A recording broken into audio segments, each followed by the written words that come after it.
Well, today we have a 19-inch Sharp XM-2001N chassis on the bench. This was pulled off of a complete monitor, and it was 100% operational with no issues, but it ran for years and years and years and was caked in dirt, caked in dust, and all kinds of stuff, and has really bad Vindicators burn on the tube. Nothing I can do about that, but it was operational with no problems. So I took it off the tube and I washed everything. The tube is spotless now, sparkling clean. The chassis is sparkling clean. It's been sitting for about a week waiting on parts. So I got full reflow done after cleaning it, got all the cap kit installed. And the reason I'm really making this video is because there's nothing wrong with it, so it didn't need repair. But I'm making the video because I want to talk about how some of the differences with this regarding the 20EZ, the Sanyo 20EZ. Now, almost every Nintendo game ever made, Popeye, Donkey Kong, Mario Brothers, those games, they all had a Sanyo 20EZ, but Sharp created an alternate to that monitor known as the 2001 or the 1801. The 1801 are in the red tint, and the 2001 are the 19-inch. The 1801 is an 18-inch version, and the 2001 is a 19-inch version, and this was almost exclusively used in the Nintendo Play Choice cabinets and also the conversion. So Nintendo released an official conversion kit for Bally Midway cabinets like Pac-Man, Miss Pac-Man. They released a conversion kit that you could convert a Pac-Man to a Nintendo game with a different monitor, the 2001N here, and a various control panel and things and artwork, and a PCB, of course. So it was meant to be a plug-and-play kit. So this was mainly used in the Play Choice 10 cabinets and some of those Nintendo Bally Midway conversion kits. But there's really no difference between these and the Sanyo 20EZ. They both have the onboard audio amplification and everything. It's all stuff that hooks to here off the side of the chassis like a 20EZ. But the one thing that sets the 2001N apart from the 20EZ is there's an inversion switch. So if you want to use this monitor for a regular standard JAMA game, you can flip the switch and have it run regular colors. If you want to use it in a Nintendo application, you can flip the switch and run inverted colors. So you don't got to worry about having the inversion board or modifying the chassis. It's very versatile when it comes to inversion versus non-inversion. All right, so anyway, so this was, just wanted to touch on a few notes there. It's got the same exact 5-pin connector as a Sanyo 20EZ. It's meant for Nintendo game applications. But I wanted to touch base on a couple of things like that, how some of the differences and some of the similarities. But for the most part, this is going to be about the Flyback. So, like I say, I've done the rebuild on this and cleaned it. It's all ready to go and test. I have not tested it since I did the rework.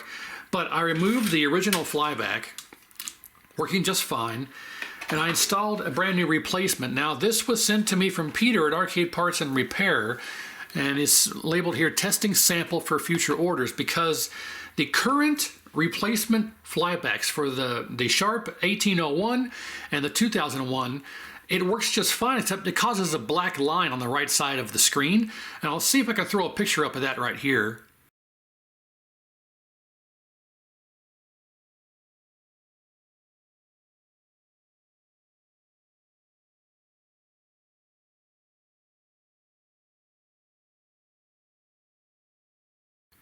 Okay, so yeah, you can see that there's that black line on the side of the tube.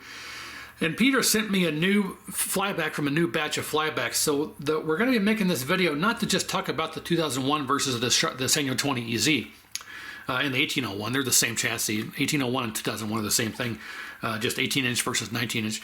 But we're going to be making this to see if the new Flyback replacements are riddled with that same black line problem, or if this new batch of Flyback gets rid of that black line. So we're going to hook this back up on the tube. We're going to fire it up, make sure it works again after all my rework.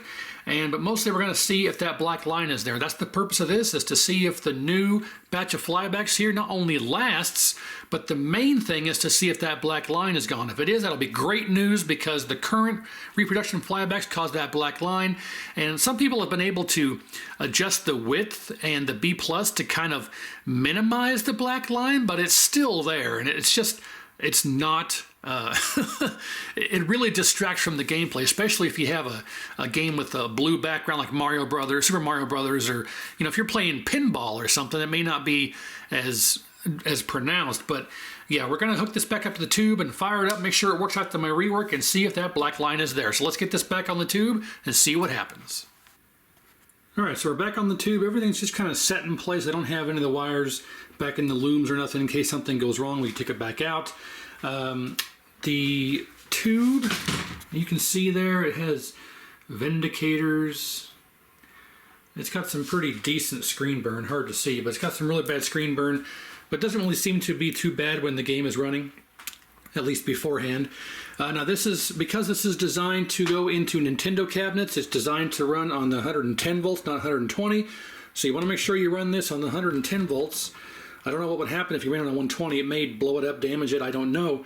But it's designed to run on the 110 volt output of the Nintendo power supply like this, or more specifically the transformer. So we're set up to run on our 110 volt supply, and we're hoping that it turns on and operates, and we're hoping to not see the black line. So it ran fine beforehand, so I didn't do anything wrong that I'm aware of, so it should run fine afterward here. We're just hoping to make sure that it does turn on and run, and that we don't have the black line. So let's find out. Not sure why the thing's all messed up like that, but there we go. Let's zoom in a bit. Okay, fingers crossed. Let's find out. 1, 2, 3. Yes, okay, it comes on. What do we get for image? Hey, it works. We are out of focus. Zoom in a bit more here. Let's see if we can. We're a bit too bright. Does focus work? Oh, yes. Oh, beautiful. Too bright. Let's go down to right there. Hey. All right. Let's adjust our vertical position. Right there. Horizontal position is... I hate working on this when it's sideways because I can't reach any of the pots. We got a little degaussing action. Let's hit that degauss button, see what it does. There we go. Midway presents. Okay, we need to adjust our H position. So far I don't see a black line. One of these bad boys is H position. That's hold. That's brightness. I think that's volume. That's volume. That's vertical size. That's vertical hold. I hate this. I can't see which one is... Okay, H center is this. The third one is H center. 1, 2, 3. Ah, there we go. Okay, right about there. And guess what, boys and girls? I don't see a black line on either side. I may need to adjust this a bit.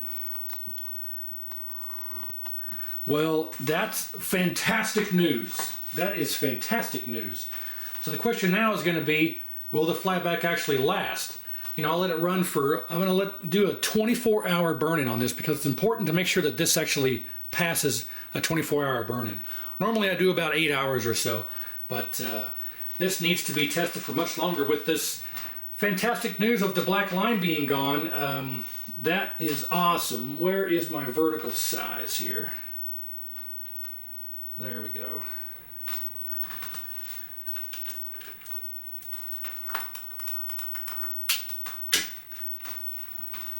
All right. We need to adjust this here, right there, and hit our size again. Booyah. Okay, now horizontal size is going to be a bit different, but yeah, I think that will work. We're a bit too red, but I'm not worried at all about adjusting colors. Not right now. I need my width adjustment tool here. And let's see, I think it's already adjusted as far as it's going to go, but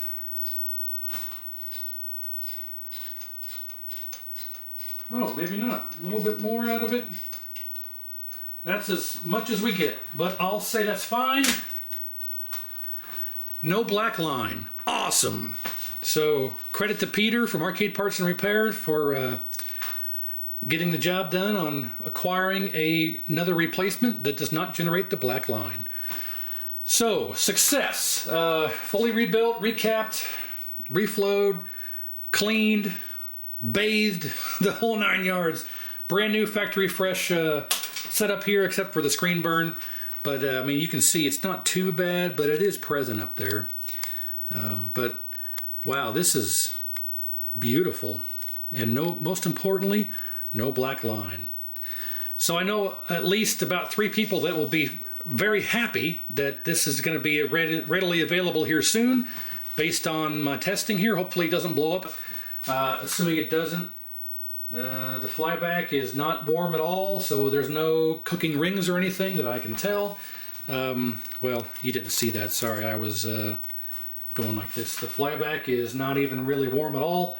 So it's been running here for about, I don't know, what, 5 minutes now, give or take, and it's not even warm. So I think we're going to be good. I would say this is fantastic news. Of course, if nothing explodes, it's going to be even better. So I will let this run do its burn-in test, assume that it works fine. I'll let Peter know that he has a successful situation on his hands, and there's going to be many people that are finally going to be able to rebuild their 1801s and their 2001s, yeah, 1801 and 2001, and not have that black line anymore. So fantastic news. Thanks for watching. Like, share, and subscribe. I appreciate it, and we'll see you next time.